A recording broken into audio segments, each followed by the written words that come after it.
A Canadian warship was reportedly buzzed by Chinese fighter jets earlier this week. It happened Monday in the South China Sea. HMCS Regina is currently taking part in a multinational effort to make sure North Korea is observing UN-imposed sanctions. The account comes from former journalist and now fellow with the Canadian Global Affairs Institute, Matthew Fisher, who was on board that ship. Matthew Fisher joins us now from Okinawa, Japan. Good to have you on. Matthew, hello. Walk us through what happened here. Well, the Canadian ship had come out of the South China Sea through the Strait of Taiwan and into always international waters into the East China Sea on a UN mission to look for ships, tankers transferring fuel illegally, sanction busting, effectively getting fuel to the North Korean regime. All the while, for 4,000 miles, the Canadian warship and its replenishment ship, or its own tanker that went with it, the MV Asterisk, were followed, shadowed by Chinese warships and the Chinese Coast Guard. Earlier this week, on Monday, about a dozen Chinese aircraft at different times flew near the Canadian warship, but by near I mean several kilometers away. Then suddenly two of the aircraft came down and passed within 300 meters of the bow of the Canadian ship and at an altitude of 300 meters. The noise was so loud that you could hear the jet over the din of the ship and the noise it makes itself. It was a fairly close call, although the crew and the captain did not categorize it as dangerous. It certainly got their attention, and they took everything that was going on very, very seriously.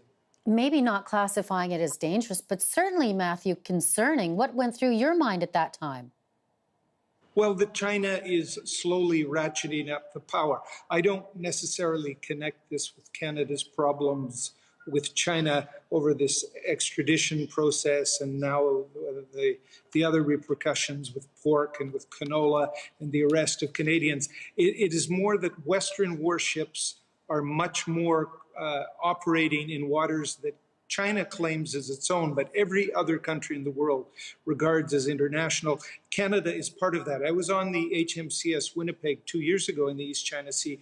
The Chinese were shadowing, but they kept well back.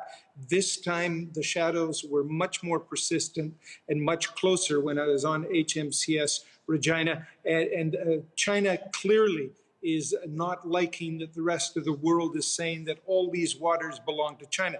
China's claim is absolutely huge, and it's an area through which so much of the world's trade goes. And the Western feeling, and the feeling of small nations also out in Asia, such as Vietnam, is that they do not want China controlling these vast seas.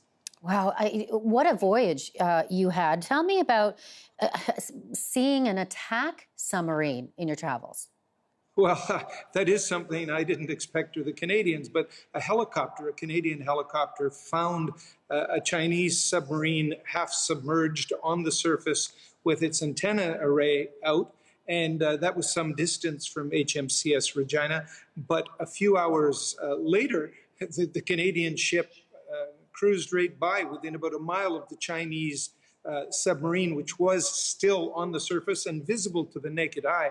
I certainly could see it without any trouble. The other dramas that took place, the Canadian helicopter crew separately were lasered. And this is very dangerous, of course, potentially for pilots' eyes, by a vessel. They do not believe it was the Chinese military, but they don't know. That happened one night. But the most amazing thing, I think, other than this narrow passage of the Chinese warplanes, and they were front-line Chinese warplanes, they're Sukhoi 30, Russian-built ones, very formidable aircraft. But other than that, the big thing was for 4,000 miles, China, with a variety of warships, 2 or 3 at a time, but probably in total 8 or 10 different warships, traced every step the Canadians were going and were operating very often only about a mile off the Canadian warship and the supply ship that they brought with them, the MV Asterisk. So cat and mouse games and a ratcheting up of the sea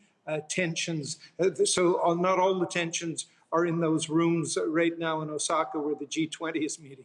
Yeah, so true. What a voyage, though. Matthew Fisher, I appreciate this. Thank you. Thank you very much.